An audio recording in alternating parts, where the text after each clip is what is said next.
Can this seasoning packet really be better than making it from scratch? Welcome to Shop Bought vs Homemade, episode 52.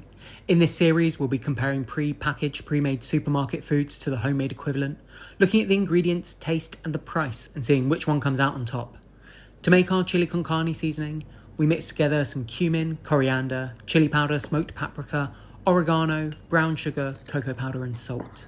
We make our chili by heating oil in a pan, adding onion and cooking until golden, adding garlic, the spice mix, the tomato puree and cooking for a little bit.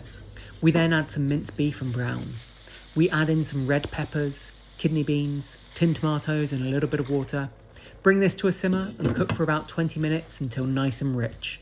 And that's it. The Shop Bought seasoning mix has a couple of similar spices in there, but that's where the similarities end. It's bulked out by a lot of starch. There's also some yeast extract and flavourings in there, and this is one of the better ones. Other brands often contain dextrose, maltodextrin and anti-caking agents. We make our Shop Bought chili following the recipe on the packet. We brown onion and beef together, then mix the seasoning with some water before adding to the pan with tomatoes and kidney beans. We bring that to a boil before simmering for 20 minutes. Side by side, we can see the homemade ones, a darker, richer colour, but the taste is what counts. The Shop Bought one's okay. It's a little bland. There's not very much spice in there. You get a lot of tomato flavour. It's maybe a 6 out of 10. The homemade one's delicious. You really taste those spices. You get the smokiness of the paprika. There's a lovely bit of sweetness that comes through as well. A 9 out of 10. Price-wise, the Shop Bought seasoning works out at £1.20 to make enough chili for 4.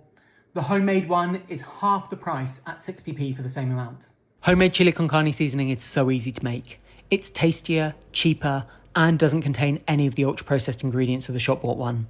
You do have to invest in some spices, but you'll use them over and over again, so it's well worth it.